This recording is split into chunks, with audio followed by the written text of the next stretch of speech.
चलिए सीधे रुख करते हैं भोपाल से मुख्यमंत्री डॉक्टर मोहन यादव का।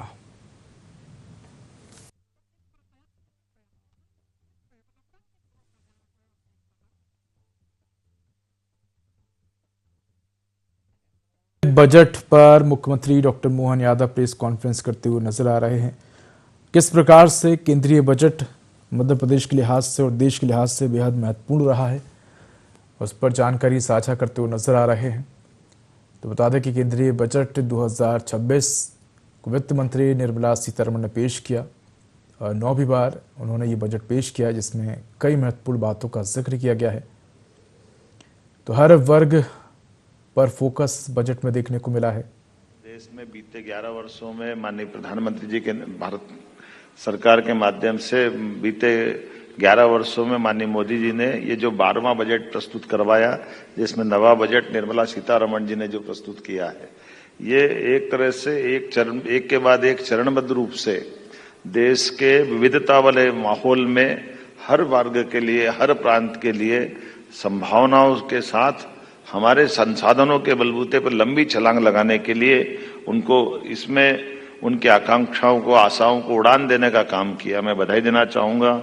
अब आप देखो, इसमें ईज ऑफ डूइंग बिजनेस, इसमें विकास आधारित पथ पे जो युवा शक्ति को प्रेरित किया है, जिसके आधार पर हम तेज एवं सतत आर्थिक वृद्धि भी हासिल करेंगे, जन आकांक्षाओं की पूर्ति करते हुए क्षमता निर्माण और सभी परिवारों और क्षेत्रों के लिए, सभी सेक्टर के लिए समान रूप से आगे बढ़ने का मौका इसमें मिल रहा है। मैं जब आपसे बात कर रहा हूं तो खास करके यहाँ पर विकास आधारित आर्थिक दृष्टिकोण को लेकर चलने के लिए, जिसमें निवेश आकर्षक हो, अनुकूल उद्योग के लायक हो, रोजगार उन्मुख हो और सतत विकास का संकल्प भी हो। अब अकेले इंडस्ट्रियल बेल्ट की बात अपन करते हैं तो इंडस्ट्रियल बेल्ट में खास करके उद्योग समर्थन में उभरते सेक्टरों के लिए मध्य प्रदेश भी कदम से कदम मिला करके उस एमएसएमई, हेवी इंडस्ट्री और हमारी तमाम प्रकार की लघु इकाइयां विविधता वाली, उन सबको समेकित रूप से जोड़ने के लिए काफी संभावना जोड़ी है, जिसमें सबसे बेस हमारे विकास वाली व्यवस्था में सरलता से बिजनेस की अनुकूलता बनाने के लिए जो आग्रह किया है, उसी के आधार पर बजट में उद्योग, एमएसएमई, उभरते हुए संरचनात्मक सुधारों, वित्तीय सहायता, नीतिगत समर्थन का स्पष्ट प्रावधान है, जो प्रदेश के अंदर औद्योगिक निवेश और उत्पादन क्षमता और निर्यात विनिर्माण में रोजगार सृजन को इससे गति मिलेगी। बायोफार्मा के सेक्टर में भी बायोफार्मा, बायोटेक्नोलॉजी, फार्मास्यूटिकल अनुसंधान, हेल्थ इंडस्ट्री, स्टार्टअप को बढ़ावा देने के लिए खास करके हमारे यहाँ तो नॉलेज इकोनॉमी के दृष्टि से हम बात करें तो ज्ञान आधारित अर्थव्यवस्था को लेकर के इसी आधार पर हम अपने उच्च मूल्य जो रोजगार सृजित करेंगे, खासकर उस दिशा में हम आगे बढ़ेंगे जहां हम हमारी प्रतिभाओं के बलबूते पर इस फार्मा सेक्टर में लंबी छलांग लगाएंगे। सेमीकंडक्टर ये एक बड़ा सेक्टर है।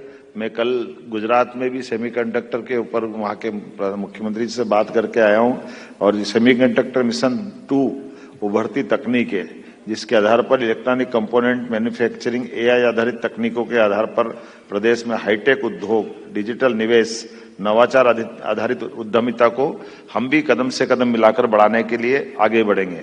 अगर प्रदेश के पारंपरिक औद्योगिक क्षेत्र के लिए भी ये निश्चित रूप से हमारे लिए ये जो अभी तक हमारे इंडस्ट्री जो चल रही है, जो परंपरागत आधारित है, उनको भी उनके लिए रिनोवेशन के आधार है। आप कभी कल्पना करना, पहले की कॉटन इंडस्ट्रियां इसलिए डूब गई कि उनको रिनोवेशन करने का मौका नहीं मिला था। अगर नई टेक्नोलॉजी के साथ कदम से कदम मिला के चलना है तो नए उद्योग लगाना अच्छी बात है, लेकिन जो चालू उद्योग है उन उद्योगों को संवर्धन करना ये भी एक बड़ा विषय रहता है। इसमें इस चीज के लिए गुंजाइश दी जिससे अर्थव्यवस्था, रोजगार और औद्योगिक पुनर्जीवन को नई गति प्रदान होगी। 200 लेगेसी इंडस्ट्रियल क्लस्टर के पुनर्जीवन, ये जो खासकर जो मैंने बात कही है, इसमें अधोसंरचना में सुधार, निवेश पुनर्स्थापन, उत्पादन विस्तार और स्थानीय रोजगार को नई ऊर्जा मिलेगी। इसी आधार पर औद्योगिक भूमि, लॉजिस्टिक एवं सप्लाई चेन को भी हम अधिक कुशल बनाने वाले हैं। एमएसएमई में भी इसी तरह से एमएसएमई के लिए जो हमारी मध्यम श्रेणी की उद्यमिता है, इसमें स्वरोजगार और औद्योगिक विस्तार को मजबूती प्रदान करेगी। इसकी 3 रणनीति है और तीनों तरह से हमारे लिए बहुत काम आएगी। मैं मान के चलता हूं, इससे वित्तीय स्थिरता, तरलता, समर्थन और संस्थागत सहयोग किसी भी इंडस्ट्री के इसी प्रकार से हम आगे बढ़ा सकते हैं जिसमें अधिक प्रतिस्पर्धी, आत्मनिर्भर और विस्तार उन्मुख ये एक गति देने के लिए सरलता हो जाती है कि हम अपने काम को समेकित रूप से कैसे करें। सेवा क्षेत्र और वैश्विक नेतृत्व, आज के समय में हमारे पास तो आईटी, पर्यटन, स्वास्थ्य, शिक्षा, इनके प्रमुख केंद्रों को विकास करने के लिए ये बजट में इस बात की भी गुंजाइश दी है और ये हमारा बड़ी संभावना वाला क्षेत्र है। 2047 की दृष्टि से वैश्विक सेवा क्षेत्र में नेतृत्व दिलाने के लिए सेवा क्षेत्र को जो प्रमुखता दी गई है, जिसमें IT, health, education, tourism, professional services के केंद्र के रूप में विकसित करने का मौका दिया है। महिलाओं के लिए हमारी सरकार लगातार काम कर रही है और ऐसे में माननीय प्रधानमंत्री जी ने भी नारी सशक्तिकरण के लिए बजट में पर्याप्त गुंजाइश दी है, जिसके आधार पर बहनों को सुविधा, सुरक्षा और कौशल विकास को प्राथमिकता देने के लिए पर्याप्त वीजीएफ और पूंजीगत सहायता से प्रत्येक जिले के अंदर एक छात्रावास खोलने के लिए 10,000 करोड़ की जो राशि रखी है, ये पहली बार हो रहा है हमारे लिए। तो हम अभी 4 हॉस्टल हमारे अपने राज्य में खोलने वाले थे, लेकिन इस आधार पर हम अपने यहाँ लगभग हर जिले के अंदर हमारे प्रस्ताव भी जाएंगे, क्योंकि जब हम छोटे छोटे स्थान पर औद्योगिकरण के लिए इस तरह आगे बढ़ रहे तो बहनों को कठिनाई होती है अपने घर से आने जाने में। ऐसे में प्रोफेशनल काम करने वाली बहनों के लिए छात्रावास ये बड़ी अपनी भूमिका अदा करेंगे। महिलाओं को रोजगार के अवसर बढ़ाने के लिए 1.5 लाख सेवा प्रदाताओं के लिए 1 लाख संबद्ध पेशेवर को प्रशिक्षित करने का जो लक्ष्य रखा है, यही तो सबका साथ सबका विकास है। महिला उद्यमिता को बढ़ावा देने के लिए ग्रामीण महिला नेतृत्व के लिए विशेष उद्यमिता के लिए, जिसमें लखपति दीदी आधारित सामुदायिक स्व सहायता समूह और इसके लिए सब प्रकार के प्रबंधन माननीय प्रधानमंत्री, राष्ट्रपति, वित्त मंत्री ने अपने प्रधानमंत्री जी के मार्गदर्शन में किए हैं। अब अपने लिए मैं मेट्रोपॉलिटन सिटी की तरफ अगर देखता हूं तो ये जो हमने पहले से प्लान किया है और उसी प्लान को बड़ा विस्तारित रूप में माननीय प्रधानमंत्री ने नए बजट में प्रमोट किया है। कई बार तो लगता है कि हमारा 2 साल का बजट राज्य सरकार का केंद्र सरकार के साथ उस एक आवरण के अंदर की आत्मा से तालमेल कराते हुए चल रहा है। हर क्षेत्र में जहां जहां हमने काम करना प्रारंभ किया है, हर जगह प्रमोट करने के लिए दिखती है। ऐसे में यह नीति प्रदेश की शहरी विकास के लिए भी लाभकारी होगी, क्योंकि हमारे अपने जब 2 मेट्रोपॉलिटन सिटी में हम लगभग 6 जिले लेकर आ रहे हैं, तो टियर 2 और टियर 3 इन सिटी के लिए भी जो पर्याप्त धनराशि दी गई है, इसी से विकास होगा और इसी से हम आगे बढ़ेंगे। ऐसे में शहरी क्षेत्रों में नियोजित आर्थिक विकास के लिए औद्योगिक, व्यावसायिक क्लस्टरिंग, आधुनिक अधोसंरचना का निर्माण होगा और मध्य प्रदेश में प्रमुख शहर संगठित और आर्थिक रूप से समृद्ध होंगे। अवसंरचना निवेश मॉडल मध्य प्रदेश के लिए अत्यंत लाभकारी होगा, जिसमें कनेक्टिविटी, लॉजिस्टिक और व्यापारिक सुगमता के लिए मजबूती देगा।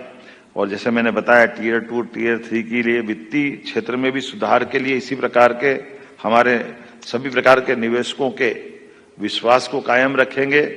पूंजी प्रवाह और वित्तीय स्थिरता को भी मजबूत करेंगे, जिसमें बैंकिंग सुधार, फेमा के नियमों की समीक्षा, कारपोरेट म्यूनिसिपल बॉन्ड बाजार को मजबूत करना और वित्तीय संस्थाओं को पुनर्गठन के लिए ये मध्य प्रदेश की हमारी सुदृढ़ वित्तीय व्यवस्था में निवेशकों का विश्वास जीतने का काम करेंगे।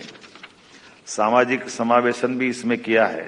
मुझे इस बात की प्रसन्नता है कि हम अपने बजट के आधार पर अत्यंत लाभकारी भावना से खासकर सामाजिक समावेशन आधारित आर्थिक विकास योजना का जो प्लान किया है, ये मानव पूंजी के निर्माण में बड़ी महती भूमिका अदा करेगा। इसमें दिव्यांग कौशल भी है। सभी जिलों में गर्ल्स हॉस्टल, शिक्षा कौशल आधारित पहलों के आधार पर हमारी सामाजिक उत्तरदायित्व की भावना बहुत मजबूत होगी और मानव पूंजी का सुदृढ़ निर्माण होगा। हरित अर्थव्यवस्था, सतत विकास, ये खास करके अब ग्रीन एनर्जी का जमाना है और हमारे लिए इस भाव में एग्रीकल्चर को भूलना नहीं है। इसलिए हमने अपने भविष्य उन्मुख अर्थव्यवस्था के लिए इसमें सतत हरित और भविष्य उन्मुखी अर्थव्यवस्था के लिए कार्बन कैप्चर, हरित पहल, पर्यावरणीय निवेश में मध्य प्रदेश को ग्रीन इंडस्ट्री, सतत औद्योगिकरण और दीर्घकालिक पर्यावरणीय संतुलन निश्चित करने का हमने इसमें बड़ी संभावना देखी है, जो भविष्य की ठोस अर्थव्यवस्था बनाने के लिए अपनी महती भूमिका अदा करेगा। और वास्तव में ये केंद्रीय बजट केवल दस्तावेजीकरण नहीं है, इसमें वो सब जोड़ा है जिसके आधार पर भविष्य की संभावनाओं को लेकर चलने की बातें हैं। अब अगर अपने यहाँ कैंसर की दवाइयाँ सस्ती हो रही है और कैंसर की चुनौती सबके सामने है, ऐसे में हम मेडिकल कॉलेज भी जब ज़्यादा खोलते जा रहे हैं, मेडिकल कॉलेज हेल्थ सेक्टर में हम पर्याप्त ध्यान दे रहे हैं, तो ये हमारे लिए भविष्य की चुनौतियों से निपटने में भी बड़ी भूमिका अदा करेगा। राजकोषीय घाटे की दृष्टि से जो भारत सरकार ने प्रयास किया है, ये वाकई में जब जीडीपी बढ़ाते हैं तो इससे हमारे लिए अपने जो दूसरे खर्चे हैं, बाकी चीजें कंट्रोल करने के लिए, और एक सरल भाषा में अगर कहूं तो हमारे द्वारा माननीय प्रधानमंत्री ने जो नया कॉन्सेप्ट दिया है कि जो वित्त के जानकार हैं उस वित्त के आयोग की सिफारिशों को बगैर लाग लपेट के उसको मैदान में उतारने का जो हिम्मत दिखाना चाहिए। आमतौर पर राजनीतिक दृष्टि से बजट को बनाने में राजनेताओं की भूमिका अपने लाभ के लिए, वोट के लिए 50 तरह से चुनौती वाली रहती है, लेकिन ऐसे समय में शुद्ध रूप से जब डेवलपमेंट की बात हो, डेवलपमेंट से ठोस लंबे समय की छलांग लगाने की बात हो, ऐसे समय में हमको बजाय लोक लुभावन जाने के हमारे राज्य के साथ देश को दीर्घगामी दृष्टि से आर्थिक रूप से सुदृढ़ करने के लिए हमारे जो भारत सरकार के माध्यम से वित्त आयोग की जो सिफारिशों को मांगने का और लागू करने का साहस दिखाया है, ये बड़ी बात है।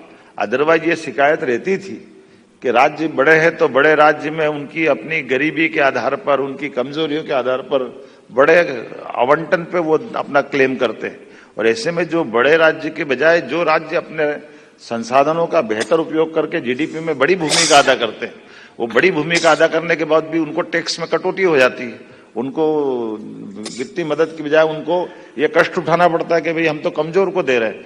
तो ये वित्तीय दृष्टि से, लंबी दृष्टि से कतई उचित नहीं माना जा सकता। इसलिए अपने अपने राज्य अपनी अपनी ग्रोथ करते हुए जो जीडीपी में योगदान देगा उसका जितना जिसका रहेगा जीडीपी में योगदान उतना क्लेम करें।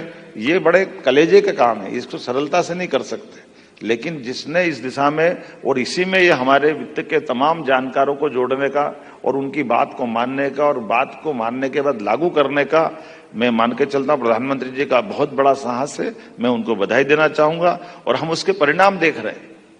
आपको इस बजट के परिणाम से दिखेगा कि बजट के पहले और बजट के बाद वैश्विक स्तर पर क्या क्या घटनाएं हुई। ये घटनाएं बता देती कि हमारा बजट किस तरह से देश की दिशा देने जा रहा है। उसमें ज्यादा कुछ बोलने की जरूरत नहीं, इतने में पर्याप्त हो जाएगा कि बजट के आसपास, अदरवाइज बजट के लिए अपना अड़ोस पड़ोस के देश की हालत देख लो। हमारे पड़ोस का पाकिस्तान हमारे साथ आजाद हुआ था, उसका प्रधानमंत्री सार्वजनिक रूप से कह रहा है कि मैं और मुनीर दुनिया के सामने जब कटोरा लेके जाते हैं और उस कटोरा लेके जाने के समय जितनी जलालत हम महसूस करते हैं और जितने प्रकार से वो हमको नीचा दिखा सकते हैं, वो सब दिखाने के बाद हम उनकी उन सारी नीतियों को मानने के लिए मजबूर हो जाते हैं, जिसके बारे में हम अपने देश के लिए सोच भी नहीं सकते।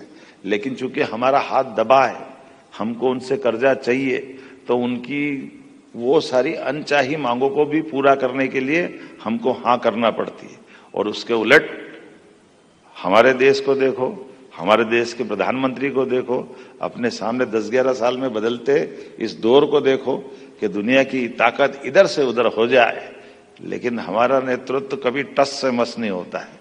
और तो और दूसरे हमारे लिए, प्रधानमंत्री जी के लिए मित्रता सहित अच्छे अच्छे अलंकार युक्त शब्दों का प्रयोग करते ही हमारे लिए सौभाग्य की बात है। ऐसे नेता हमारे सबके सामने। आभार माननीय मुख्यमंत्री जी। और अब कुछ प्रश्नों के लिए अवधेश जी का हाथ सबसे पहले देखा। अवधेश जी।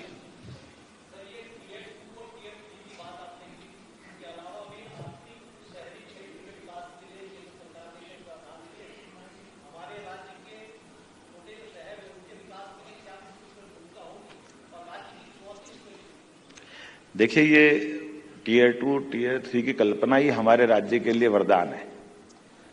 हम टीयर 2 जैसे ही करते तो हमारे पास ये 4-5 बड़े नगर दिख जाते हैं। 10 लाख से बड़ी आबादी वाले जितने शहर है उनके विकास के लिए बड़े पैमाने पे राशि देना, ये हमारे इंदौर, भोपाल, ग्वालियर, जबलपुर 10 लाख से बड़ी आबादी वाले शहर की तरफ एकदम से अनुकूल माहौल बनता है। और टीयर 3 करते ही हम जैसे 10 लाख के अंदर वाले शहर है, प्रत्येक शहर तक हम पहुंच रहे हैं। यही हमारे लिए भविष्य की संभावना के लिए बड़ा आधार देंगे। नितिन जी।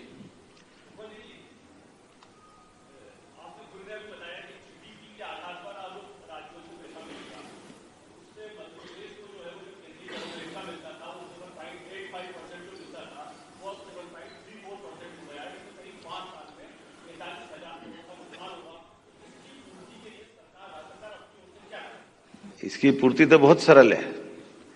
हमने वो सारी योजना पकड़ी जिससे राज्य की निवेश की भी ताकत बढ़ेगी और विकास की संभावना के बड़े द्वार खुलेंगे। जैसे हमने नदी जोड़ो अभियान लिया, अब नदी जोड़ो अभियान में केवल 10% राशि हमको मिलाना है, वो भी वो 2 राज्य, जैसे हमने केन बेतवा, पीकेसी महाराष्ट्र के साथ, अब अकेले एक पीकेसी योजना और केन बेतवा के माध्यम से 1,70,000 करोड़ हमको मिल रहे हैं। तो ये जो शासन की योजनाओं के बलबूते पर राज्य को भविष्य की जीडीपी में अपना योगदान बढ़ाने के लिए इस प्रकार की योजनाओं में आगे बढ़ना चाहिए। जैसे मैंने प्रारंभ में भूमिका में इस बात को कहा है कि ये केवल हम घर में बैठे रहे और हम वही कष्ट में हैं तो हमको मदद कर दो, उसके बजाय हमारी अपनी योजना दूरदर्शी हो, ठोस हो और राज्य को बेहतर से बेहतर मदद मिल जाए। इस दिशा में ही बढ़ने के लिए इस प्रकार के जो ये मैंने उसकी भूमिका में भी कहा कि ये हमारा जो भारत सरकार ने वित्त आयोग की सिफारिशों को माना है, वो सारी सिफारिश है जो हमारे लिए और आगे जाकर लाभकारी होगी। इसलिए जीडीपी बढ़ाने के लिए हम काम कर रहे हैं। मनोज शर्मा जी। दीदी मनोज जी।